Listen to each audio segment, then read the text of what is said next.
সালামুন আলাইকুম ৰাব্বি জিদনি ইলমা। আজি হজৰ বিষয়ে ক'ম।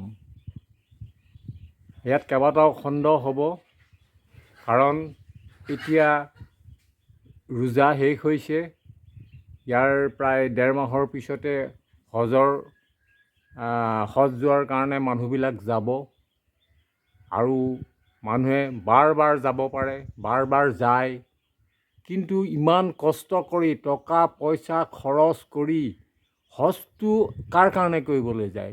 আল্লাহৰ কাৰণে কৰিবলৈ যায়, আল্লাহৰ নিৰ্দেশ পালন কৰিবলৈ যায়। তেনেহ'লে আল্লাহনো কি কৈছে সেই কথাটো জানি লোৱা উচিত নহয়নে? গতিকে আমি আজি স্পেচিয়েলি ইয়াৰ ওপৰত কিছুমান কুৱেশ্যন কৰিম, আৰু কুৱেশ্যনটোতো যি কোৰাণ নাজানে, কোৰাণৰ ভিতৰত নোসোমায়, তেওঁলোকেতো দিব নোৱাৰে। গতিকে কুৱেশ্যন কৰি কুৱেশ্যনেৰে আনচাৰ দিম। আপুনি ভাবে নেকি পাথৰক শিল মাৰিবলৈ যোৱাটো, পাথৰৰ কিউবক আপোনাৰ চাৰিওফালে 7 পাক বা তেনেকুৱা ঘোঁৰা বা পাথৰে দৌৰি থকাটোৱে হজ নেকি? এইবিলাক। আৰু এটা কথা মই আগতেও কৈছোঁ, ইছলামত কোনো ৰিচুৱেল নাই। ইটোৰ পিছত সিটো ৰিচুৱেল নাই। গতিকে ইয়াৰ সবিশেষ জানিবলৈ আমি আজি এই হজৰ চেপ্টাৰটো আৰম্ভ কৰিছোঁ। ইয়াৰ কেইবাটাও খণ্ড হ'ব। আমি 1, 2, 3, 4কে ইয়াত দি যাম।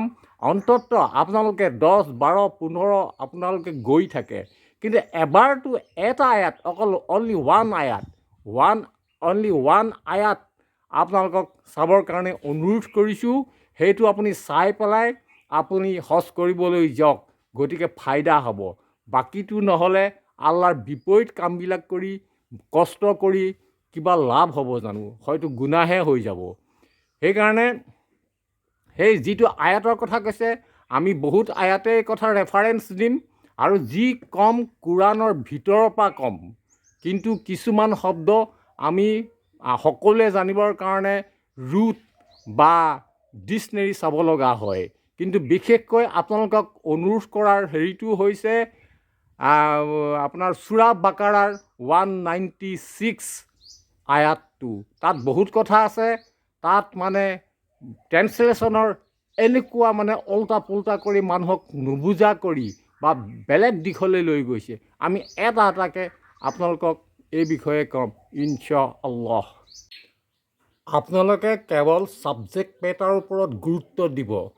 কোনে কৈছোঁ, ক'ৰ পৰা দিছোঁ, সেইবিলাক কোনো কথা নাই। যাতে কোৰাণৰ ভিতৰত কথাবোৰ থাকে তাৰ ওপৰত গুৰুত্ব আৰোপ কৰিব, এই অনুৰোধ।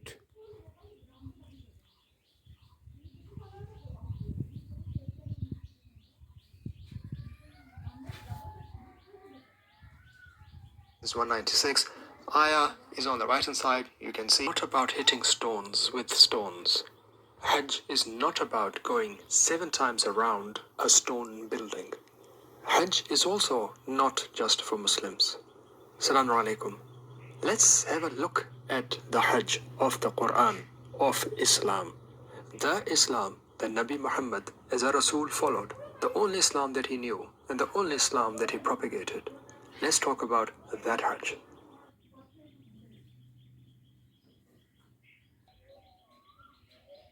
Hajj is not about hitting stones with stones. Hajj is not about going 7 times around a stone building. Hajj is also not just for Muslims. Assalamu alaikum. Let's have a look at the Hajj of the Quran, of Islam. The Islam that Nabi Muhammad as a Rasul followed, the only Islam that he knew and the only Islam that he propagated. Let's talk about that Hajj. Let's start with a very simple question. When Allah said, وَلِلَّهِ عَلَى النَّاسِ حِجُّ الْبَيْتِ, people, humanity are to do Hajj of Al-Bayt for Allah. Chapter 3, verse 97 কৈছে, আৰু কৈছে verse 22, and with the Hajj, chapter 22, invite verse people, 27. humanity. Then who stopped non-Muslims from doing the Hajj?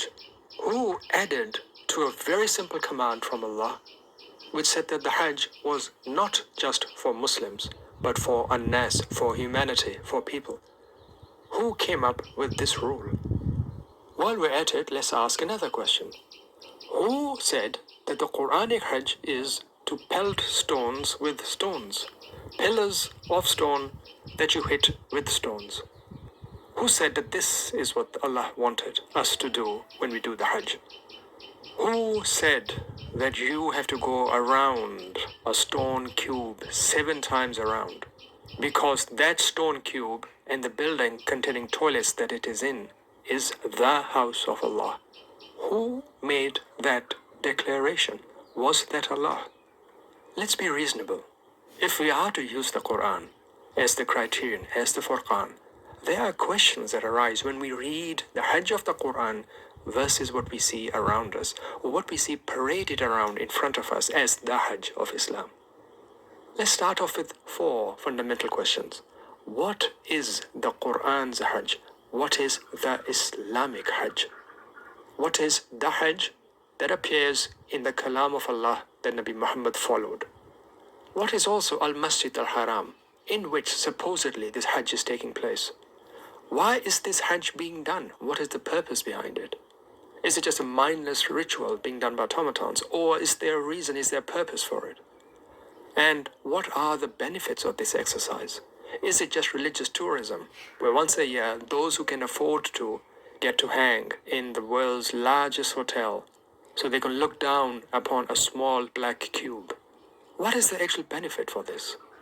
Today, we are going to look at one ayah, and just one ayah of the Quran, because I believe that just this one ayah is enough for any honest seeker of the Quran to see what is the Surah Baqarah, Quranic/Islamic verse Hajj, and 196 more importantly, year perhaps, বিষয়ে what it আলোচনা is কৰা হ'ব। definitely not.